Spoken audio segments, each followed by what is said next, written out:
अस्सलाम वालेकुम, उम्मीद आप सब खैरियत से होंगे। Trump tells aides he is willing to end war without reopening Hormuz. एक ये अच्छी पॉजिटिव डेवलपमेंट है जिसमें हमें नज़र आ रहा है कि अमेरिका जो है वो मज़ीद इसको वॉर को जो है वो प्रोलॉन्ग नहीं कर सकता। उसमें उनके अपने भी सबसे ज़्यादा जो है वो इश्यूज़ हमें नज़र आते हैं। एलाइज जो है वो उनका साथ नहीं दे रहे और इसकी वजह से president Trump told aides he is willing to end the US military campaign against Iran even if the strait of Hormuz remains largely close.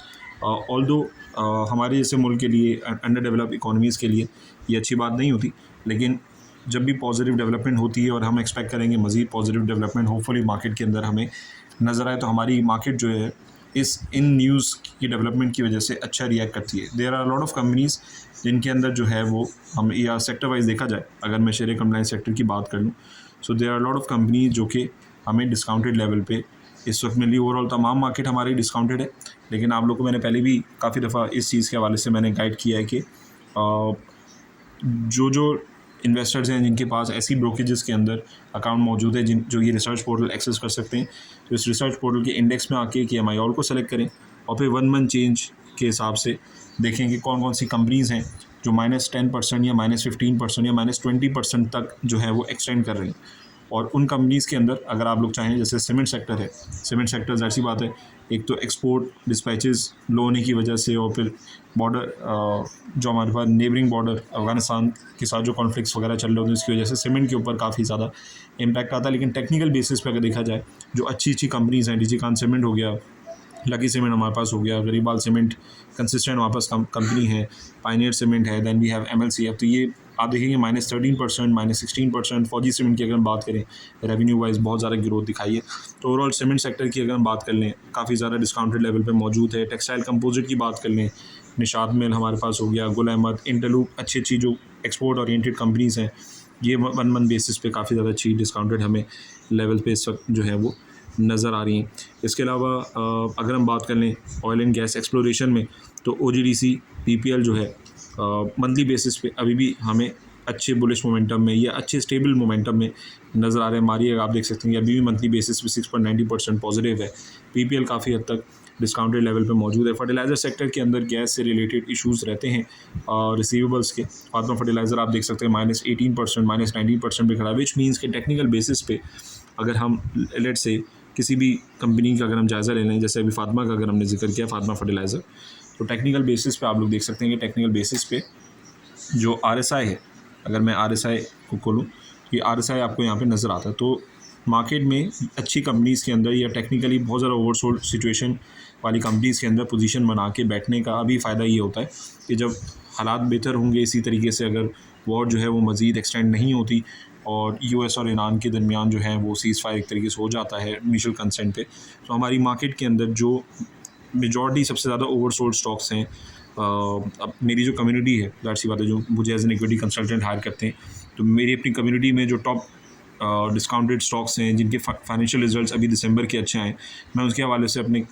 Community members को जो गाइडेंस है वो प्रोवाइड करता रहता हूँ। ट्रेडिंग कॉल्स मैं नहीं देता, मैंने पहले भी ये चीज़ बताई है कि ट्रेडिंग कॉल्स देना डेली बेसिस पे वो मेरा काम नहीं है, मैं उस तरीके से काम नहीं करता। एज एन इक्विटी कंसल्टेंट मेरा काम ये है कि अपने क्लाइंट्स को, अपनी कम्युनिटी मेंबर्स को प्रॉपर रिसर्च जो है वो मैं प्रोवाइड करूँ। तो इस तरह बहुत सारी कंपनीज़ हैं। पाक इलेक्ट्रॉन की अगर हम बात कर लें, US को जो है वो चिप्स वगैरह इस वक्त सप्लाई कर रहे हैं, तो पाक इलेक्ट्रॉन की बात कर लें, ओवरऑल RSI मेजॉरिटी कंपनीज़ का जो है वो डिस्काउंटेड लेवल पे मौजूद है। तो अच्छी अच्छी जो कंपनीज़ हैं जिनके अंदर पोजीशन बना के बैठना चाहिए, तो टेक्निकल बेसिस पे काफ़ी सारी कंपनीज़ हैं जिनके अंदर अच्छी इन्वेस्टमेंट करके बंदा पेशेंस रख के वेट कर सकते हैं कि हम लोग जब पीस प्लान इंटैक्ट हो जाएगा तो हमारी मार्केट में रिकवरी आएगी। और शेयर कंप्लाइंट कंपनीज़ के अंदर काम करने का फ़ायदा ये होता है कि ओवरऑल एक सेटिस्फेक्शन होती है कि एक तो सूद से पाक कंपनीज़ हैं, प्लस जब भी मार्केट इस तरह की सिचुएशन में होती है वहाँ पे पोजीशन बना के बैठना ज़्यादा बेहतर होता है। So there are lot of companies जो कि फंडामेंटली टेक्निकली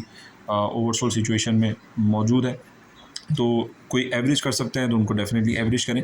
लेकिन मेन चीज़ ये है कि अगेन पेशेंस इस वक्त बहुत ज़्यादा ज़रूरी है। ऐसा नहीं कि मार्केट फुल फ्लैश रिकवर कर जाएगी, बट ये कि येस डेफिनेटली जब इंटरनेशनल मार्केट में ऑयल प्राइसेस, जैसे कि US ऑयल प्राइसेस की अगर हम बात करें, ओवरऑल अगर वैसे देखा जाए तो अभी भी काफ़ी हाईएस्ट पोजीशन पे इस वक्त अवेलेबल है। $104 US ऑयल की बात करें, ब्रेंट ऑयल अगेन हमारे पास नज़र आता है। और एक चीज़ और मैं आप लोगों को बताते चलूँ कि अगेन हालात बेहतर होते हैं तो जैसे कमोडिटीज़ के अंदर बहुत सारे लोगों ने सिल्वर की जब रैली बनी थी सिल्वर के अंदर इन्वेस्टमेंट किया था, तो again there is a high chance कि जब इस तरह पीस प्लान हमें इंटैक्ट नज़र आएगा तो कमोडिटी के अंदर जो गोल्ड एंड सिल्वर है इनकी प्राइसेस भी हमें वापस ऊपर जाते हुए नज़र आएंगी। गोल्ड काफ़ी हद तक जो है वो इंटरनेशनल टेक्निकल बेसिस पर अगर देखा जाए तो ओवरसोल्ड सिनेरियो में है। इसी तरह सिल्वर की बात करें, किसी ने सिल्वर में अगर ट्रेड लेना है लेट सपोज, तो सिल्वर भी ओवरऑल इन सब पॉजिटिव डेवलपमेंट की वजह से कमोडिटीज़ काफ़ी अच्छे डिस्काउंटेड लेवल पे मौजूद हैं। So there is a high chance कि इक्विटी मार्केट,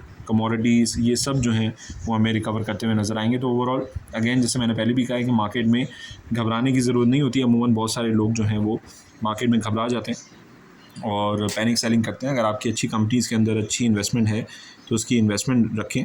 एंड अगेन इस वक्त जो मोमेंटम है, सारी चीज़ें हैं, मेरे जो भी एनालिसिस हैं वो मैं फेसबुक पे इस तरीके से मैं प्रोवाइड करता रहता हूँ। चार्ट मैंने अभी रिसेंटली अपडेट किया है कि इसके अंदर हमारे पास 146 से लेके 144,000 इंडेक्स पॉइंट KC 100 इंडेक्स यहाँ पे बात की जा रही है, तो वो काफ़ी अच्छे अपने सपोर्ट लेवल को जो है वो सस्टेन करता हुआ नज़र आ रहा है। सो ओवरऑल पैनिक करने की सिचुएशन नहीं है, लेकिन येस होपिंग कि सीज़ फायर जो है वो जल्द हो जाए ताकि ये कि इक्विटी मार्केट्स टाइमली जो हैं वो रिकवर कर सकें। ऑल्दो ऑयल प्राइसेस एकदम से नीचे नहीं आएंगी, उनको आने में थोड़ा सा बेसिकली टाइम लगेगा, लेकिन इक्विटी मार्केट्स और इस तरीके की जितनी भी इंटरनेशनल डेवलपमेंट होती है, जियोपॉलिटिकल डेवलपमेंट होगी, पॉजिटिव डेवलपमेंट होगी, उसका इम्पैक्ट हमारी मार्केट्स में आएगा। तो ओवरऑल मार्केट में इस वक्त अगर आप नए हैं तो अच्छी जो टॉप हमारे पास 30 कंपनीज़ हैं, शरिया कंप्लाइंट 30 कंपनीज़ हैं, इनके अंदर पोजीशन बना के आप लोग बैठ सकते हैं। अगेन कोई भी क्वेरी हो, क्वेश्चन हो, as an equity consultant hire करना चाहें, मेरी कम्युनिटी का पार्ट बनना चाहें, तो मुझे आप लोग फेसबुक पे भी रीच आउट कर सकते हैं या फिर व्हाट्सएप पे भी रीच आउट कर सकते हैं। तमाम डिटेल्स यहाँ पे जो है वो मौजूद है। Thank you so much, take care, अल्लाह हाफिज़।